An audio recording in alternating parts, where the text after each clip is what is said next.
Welcome back. Hello, everyone. Today we're going to be talking about the endocrine system. So the endocrine system is a group of glands and structures that act as a communications system for the body. So it acts in a similar way that the nervous system did, but here, instead of using action potentials, instead of using electric signals for communication, we're going to be using chemical messengers called hormones. So if you remember way back to the beginning of the semester, we were talking about exocrine glands and endocrine glands. Exocrine glands were those glands that had tubes that led somewhere. So some examples of exocrine glands were sudoriferous glands, right? So the gland produced sweat, and then that pore or that tube, that duct, drained that material and it ended up somewhere else. In endocrine glands, the product of the gland is dumped directly into the blood supply, so there is no duct. Here in the endocrine system, we're going to be using chemical molecules called hormones that are going to travel in our bloodstream. Because endocrine glands produce chemical signals that travel in blood, endocrine glands have, they're highly vascularized because that's how they work. So that's going to be a common theme. So both the nervous system and the endocrine system help to balance body function, right? So we call that homeostasis. If there's a set point which is normal, if there's a change, the body is going to react in such a way to restore homeostasis, right? You run or become active and your body becomes dehydrated. So the amount of water in your body is decreased. So these two systems are going to work together to try and restore the correct amount of water in the system. So this is a nice little analogy between the nervous system on the left, the endocrine system on the right. The nervous system, we had one neuron is going to be connected to some sort of target cell, right? An effector, skeletal muscle cell, a smooth muscle cell, a gland, whatever it is.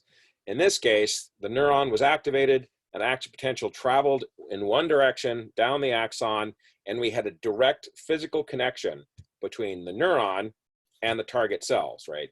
Where you would have your synapse. And then that signal would be passed from one cell to the other, and then you would get whatever desired effect. Muscle contracts, whatever.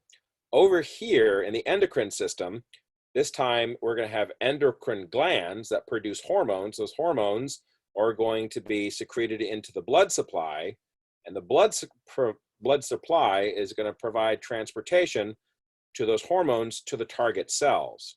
Now, blood goes everywhere. Here in the nervous system, the signal is controlled by the wiring. What cells does a neuron actually physically touch? When an endocrine gland dumps hormone into the blood supply goes absolutely everywhere. So how do you exercise selective control over your target cells? And the answer is, it depends on the kind of receptor that the target cells have. So if the target cell does not have the proper receptor for the exact hormone being released, the target cell is blind to it. It can't actually react to it. So in order for a target cell to know a hormone is there, and it has to have a receptor for it. So no receptor for that hormone, that cell is going to be completely unaffected. So that's how you exercise specificity in the endocrine system. And this can lead to all sorts of interesting and funky and very confusing things, how exactly this is set up. But we're really not going to get into any of that, but just to let you know, in physio, you can get weird situations, but I just won't. Let's just move on. Okay, this is a nice table comparing both the nervous system and the endocrine system. I think you definitely should know all this information. It's very useful, and it kind of goes over everything that I already talked about. One difference that I haven't mentioned is the nervous system tends to be much faster than the endocrine system. So you have short instantaneous messaging. Over here in the endocrine system, it can still be reasonably quick, but sometimes the signal will last for very long periods of time, which can be a good thing or a bad thing in the case of chronic stress. So definitely check this table out. This is a nice figure showing you the various parts of the endocrine system. So you have the major endocrine glands, you have the pituitary gland. If you remember, that was an extension off the hypothalamus.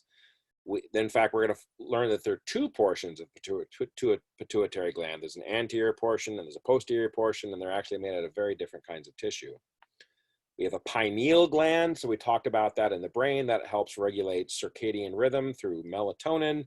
We have the thyroid gland, parathyroid glands, the adrenal glands, these little blobs that will look like fat sitting on top of our kidneys. And then there are other organs of the body which contain endocrine cells inside of them, right? So the hypothalamus falls into this category and is really the king of the endocrine system, also the king of the autonomic nervous system. The thymus, right, will have endocrine cells. The heart has endocrine cells. Kidneys have an endocrine function to them. And if you think about it, it kind of makes sense. Remember, the kidney's job is to filter blood. So it's going to need to have some way of regulating. GI tract, the pancreas, right, it has an important endocrine function. You know, if you have problems with your pancreatic islets, you're going to get type 1 diabetes. And of course, testes and ovaries, right, their job is to produce gametes, or the sexual cells, sperm and eggs. But these organs will also produce, so I'm looking for hormones, right, sex hormones, or yeah. So endocrine glands are going to release hormones. Those hormones then travel through the blood supply. And if the target cell has a given receptor, hormone binds receptor, and then your target cell gets activated. Okay, so what exactly are these hormones? What are they made out of? Well, we have three basic types. We have peptide hormones. And what a peptide is, it is a short chain of amino acids. So it's like a really short protein. Right? Proteins, when you use the term protein, if you're a biochemist, protein means you're going to have more than like 50 amino acids. You have a long chain of amino acids. If it's just a few amino acids, you might call it a peptide or something. You just call it a peptide. It's just a shorter chain. You guys don't need to be aware of that distinction. Just realize, think of these as really short proteins. We have steroid hormones. So these are modified fats. So they oftentimes look a lot like cholesterol. Biogenic amines, this is kind of a scary sounding word, but it's basically a modified amino acid. So it's even simpler and smaller than a peptide hormone.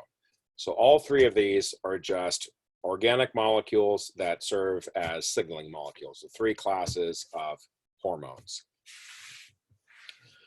Okay, so I'm going to give you two examples of how hormones will regulate particular systems of the body.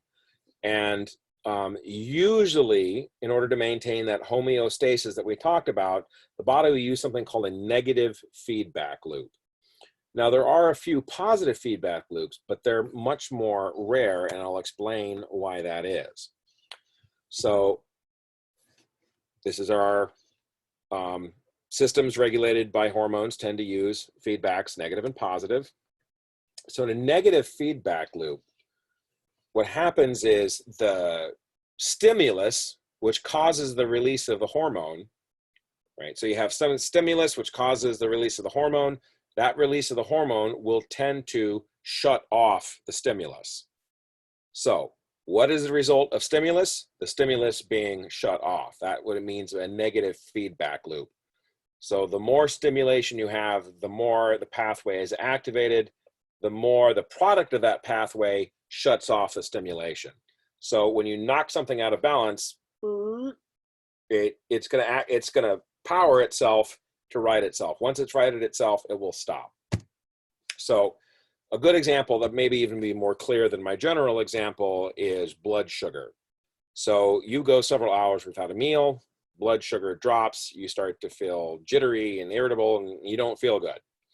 So you go eat a big delicious meal, right? So you eat a bunch of food, and that food goes through your GI tract, and that glucose gets absorbed into your hepatic portal veins, to the liver, into the rest of the body. So your blood glucose level starts to rise quite a lot because now you've had a meal. Well, a spike in blood sugar is not good. So the endocrine cells in your pancreas are going to release a hormone called insulin. What insulin does, insulin is going to bring your blood glucose level back down, right, to maintain that homeostasis. So it was normal, then you got hungry, then you ate. Insulin is going to then bring that back down.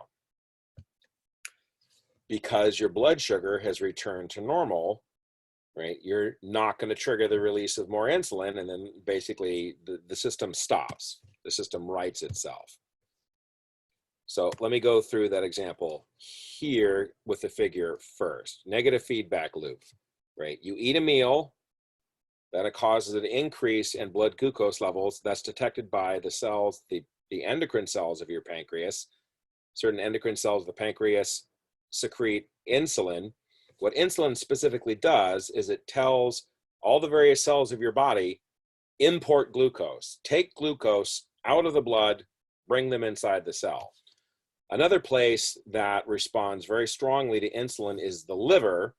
What insulin tells the liver to do is gobble up all the glucose you can and turn it into glycogen. So what glycogen is, it is a polysaccharide, so it's just a long chain of sugars. It's just a long chain of glucose molecules. It branches a little bit, but it's a way to store glucose. So your liver stores glucose in the form of glycogen. So because all the cells of your body are pulling glucose out of your blood, because your liver is pulling glucose out of your blood to make glycogen, blood glucose level drops. So we have righted the ship. Hopefully that makes sense. All right.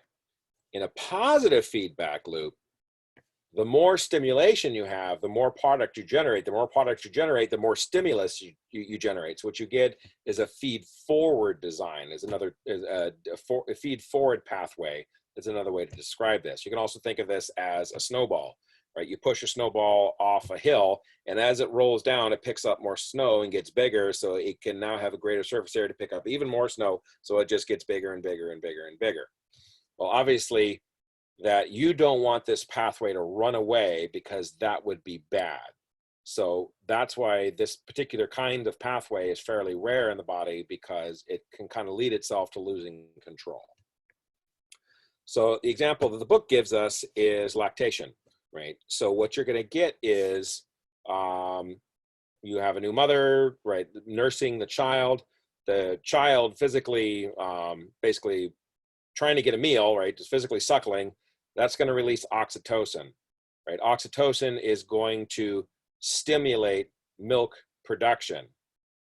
The more milk is produced, the more the child will feed, the more oxytocin is released. So you get this feed-forward situation.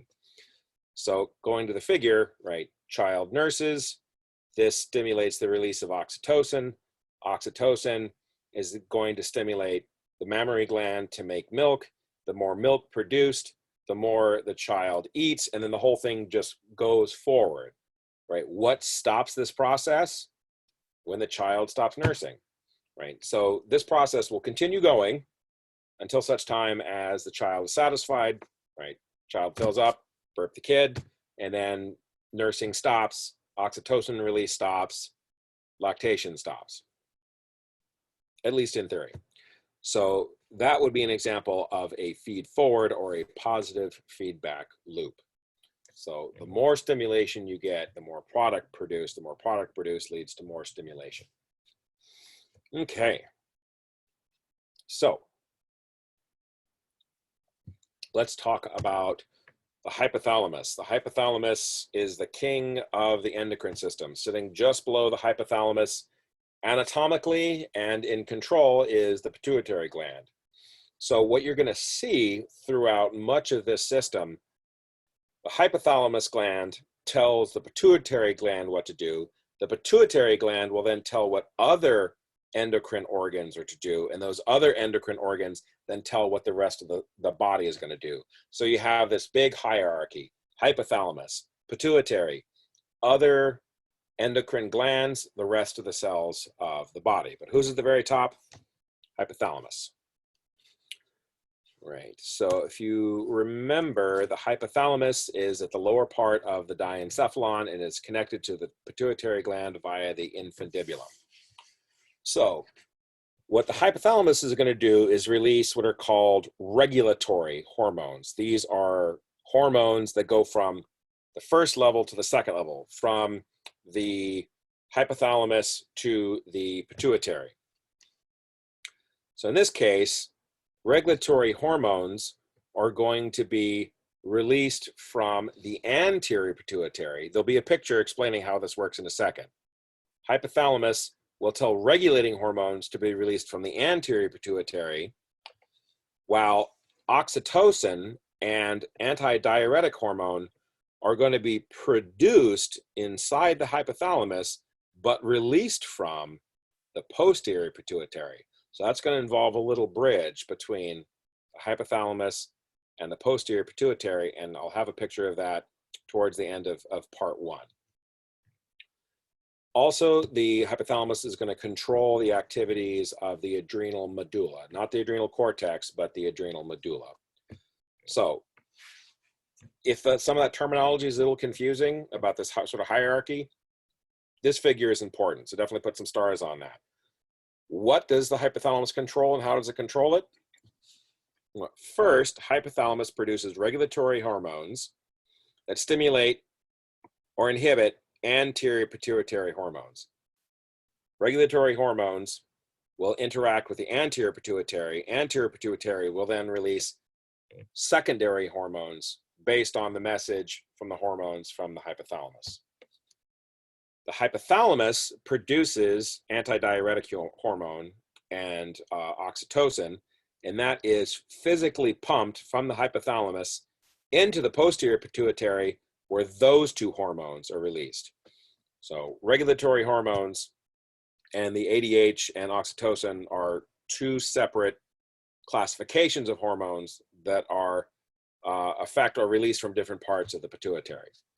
And then over here, there's going to be a direct connection neurologically and chemically between the hypothalamus and the adrenal medulla, right? So the hypothalamus is the kingpin of the autonomic nervous system and is going to control the secretion of certain hormones from the adrenal medulla.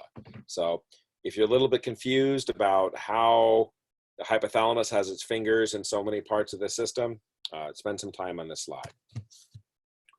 So what we have here are the regulatory hormones secreted by the hypothalamus.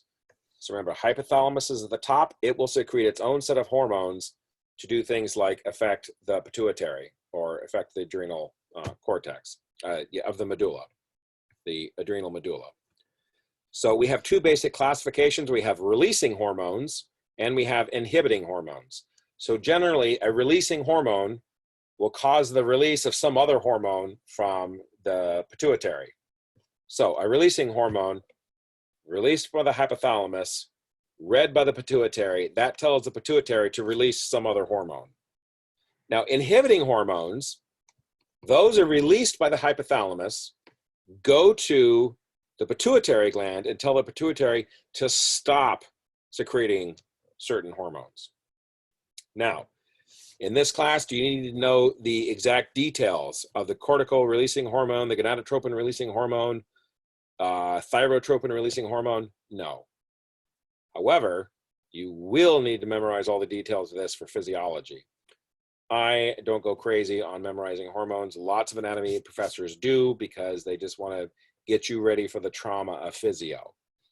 So in physio, you're going to need to know that corticotropin releasing hormone is released from the hypothalamus and affects the pituitary, and what are the downstream effects that happen from that. And when this is released, what does it do to all the other hormones in the pathway? I'm not doing that. But I do want you to know that the hypothalamus has its own set of hormones, shown here. The ones at the top, the releasing hormones, are going to tell the pituitary to release certain hormones. The ones at the bottom, the inhibitory hormones, tell the pituitary gland to stop releasing certain hormones. You don't need to know the details of the hormones yet, but you will in physio. Okay, let's go one step down to pituitary gland. So another name for the pituitary gland is the hypophysis. So this is located inside the sella turcica in the hypophyseal fossa. Remember, I specifically said there was the bottom of the depression of the sella turcica was called the hypophyseal fossa because it's the fossa, the depression, that your hypophysis sits inside of. So that's why it was called hypophyseal fossa. So this is just in that the saddle of the sella turcica, the Turkish saddle. So the Turkish saddle, your pituitary gland sits right inside of that, running over the top of the pituitary and separating the pituitary from the hypothalamus was that diaphragma celliae. That was another structure. That was one of those dural venous septa that we talked about. I said it was a tiny little thing that separates the hypothalamus from the pituitary, and now we're going to see why it's kind of important. Separating the hypothalamus from pituitary. That has consequences for the function of these two endocrine glands.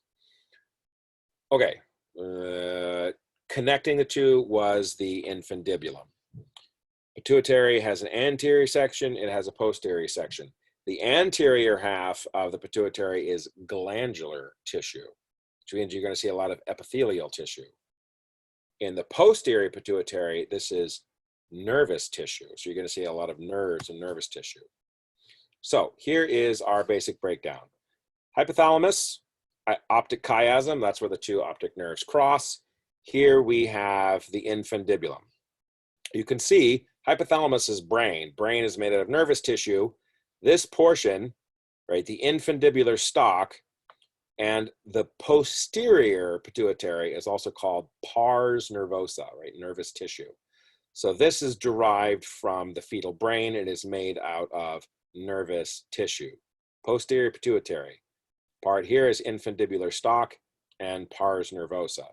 Now the anterior pituitary is made out of glandular tissue, and here the structure is this bit of the glandular tissue wrapping around the infundibulum is called pars tubularis and pars distalis, right? Distalis means distal, right? Far away from the neuronal portion of the pituitary. What do you get in the middle? Pars intermedia. So pars tubularis, pars intermedia, pars distalis are all part of the anterior pituitary. Posterior pituitary, infundibular stalk, and pars nervosa. That is that sella turcica. This is the hypophyseal fossa. Spreading right across this was that diaphragma celliae, physically separating hypothalamus from pituitary. Right. This just says in words what I talked about just now with the structure of the anterior pituitary. So what's it going to do? Right? It's going to release hormones based on the hormones it receives from the hypothalamus. So the anterior pituitary is controlled by the regulatory hormones secreted by the hypothalamus. Remember those regulatory hormones that I talked about? Their job is to go from the hypothalamus to the pituitary. Anterior pituitary then is going to release more hormones. So the regulatory hormones that travel through from the hypothalamus to the pituitary, it travels through some special vessels, hypothalamo hypophyseal portal system. So remember what a portal system is. We saw one portal system in the digestive system with the hepatic portal system. That was an extra set of veins and capillaries that drained blood from the GI tract to the liver for detoxification before it went back to the veins. So here we're going to have an artery bringing blood superior to the hypophyseal, the diaphragma celliae, and you're going to have blood here at the bottom of the hypothalamus. So artery comes in, then we have a capillary bed, then we have a series of portal veins. These portal veins are going to pass through the diaphragma celliae to a second set of capillaries. This time, the capillaries are now around the adrenal, I want to call it the hypophysis. It's around your pituitary gland. Sorry, I'm getting confused in terminology. Let me restate this. We have a portal system, which means we have an extra set of veins and capillaries. Regular old arteries come in, wrap around the infundibulum, where they can pick up chemical messages from the hypothalamus. Those messages don't need to then go out to the whole rest of the body before they come back to the pituitary. Here they have a shortcut, right? If you did not have the portal system, blood comes into the hypothalamus, hormones are added, then it goes out a series of veins, and it has to go all the way around back to your heart and everywhere else out in the body, right? That is an inconvenience. And it means limited control, but I'll explain that later. Here with the portal system, those hormones can be secreted directly into the hypophyseal portal veins and take an immediate trip to the pituitary gland, where they can then be absorbed by the pituitary gland, and then the pituitary gland can then release its hormones into this second set of capillaries, which then will go back to the rest of the circulatory system and affect the rest of the body. Hypothalamus is talking to the pituitary, which is right next door, right? You don't need to have a huge distance between these two because the hypothalamus is telling the pituitary what to do. Very closely connected, right? You can use very small concentrations of these releasing hormones because it's traveling very short distances. If you were going to release a hormone into the entire body, that complicates things because it's going to get really diluted. With this system, once these releasing hormones released from the hypothalamus travel a short distance to the portal system, get to the pituitary then releases, in response to those releasing hormones, its own hormones. Those hormones will then go to the endocrine glands throughout the body, which in turn will then release their own set of hormones. So that is that level of hierarchy that I talked about. The hypophyseal portal system is just a direct link between the hypothalamus and the pituitary gland. Okay, so I showed you a table of the hormones released by the hypothalamus. Here is a table that describes the release of hormones from the anterior pituitary. We haven't talked about the posterior yet. They include thyroid stimulating hormone.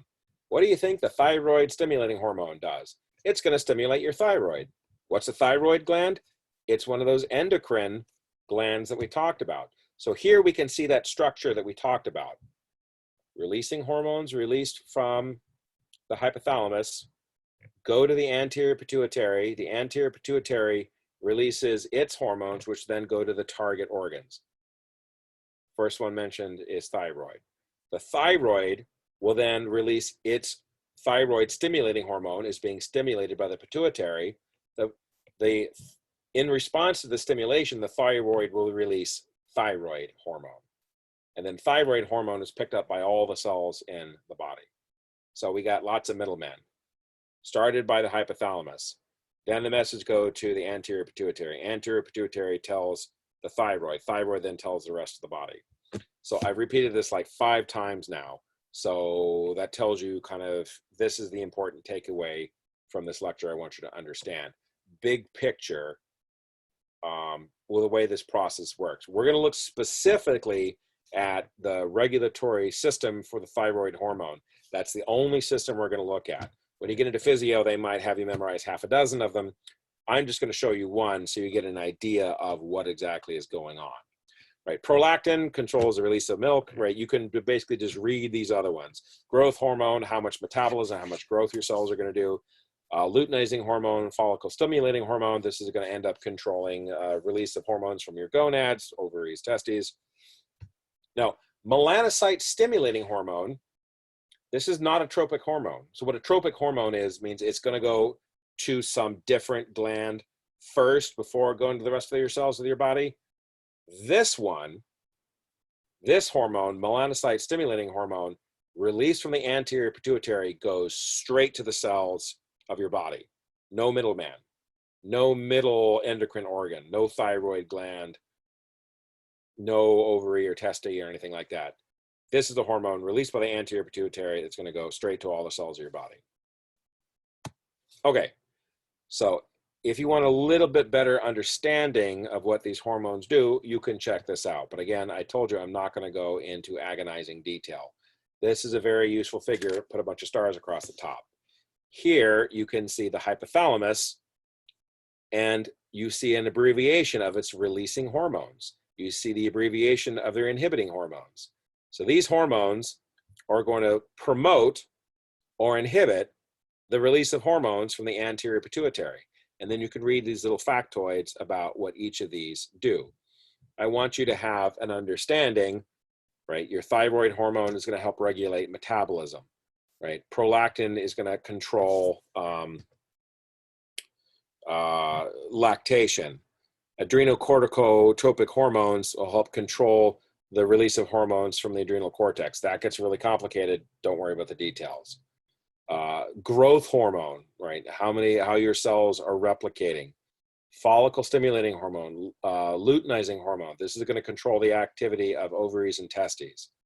And then the melanocyte stimulating hormone is the anterior pituitary directly communicating with all of your melanocytes. So this sort of like one sentence understanding of what these organs do, yeah, I do want you to understand that. Okay, that was the anterior pituitary. Now let's talk posterior pituitary. What's going on with that? I said something about a little bridge. Okay, so the posterior pituitary is made out of nervous tissue because it's derived from the brain. It had the pars nervosa and that infundibular stalk. Now, what was going on with that bridge? Well, we're going to have special neuronal connections between the hypothalamus and the posterior pituitary. We're going to have these hypothalmal hypophyseal tracts. What is a tract? A tract is a collection of axons in the central nervous system.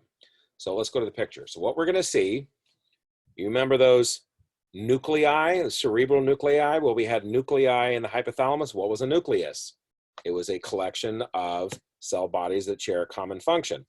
So here you're going to have in the paraventricular nucleus, I told you don't need to memorize that name, but I do want you to know what a nucleus is. It's a collection of cell bodies. What do these cell bodies do? These guys produce oxytocin, but they don't release oxytocin from the hypothalamus, but it is made in the hypothalamus. Cell bodies create the oxytocin, and then they're transported down the axons that project from the hypothalamus down into the posterior pituitary. And then oxytocin is released from the posterior pituitary. So this is that little bridge that I was talking about. Antidiuretic hormone, oxytocin, created in the hypothalamus, transported by these tracts into the posterior pituitary, were then released into the blood supply. Right. So if you want to have a synopsis of the pituitary hormones, here you go, right? So in a physio class, you would have to memorize all of this and know which one of these were activated by those hormones released by the hypothalamus. And then after that, you would have to know how each of these relates to the hormones released by the individual endocrine organs. And once you understand that, you have to understand how the hormones released in response to these from the target endocrine organs then affect the actual cells of the body. I am not doing this. But we're going to have one example of the thyroid hormone system, just one, just to make sure you guys at least have an understanding of how to study these things once you get into physio. And with that, we've come to the end of part one, and I'll see you next time.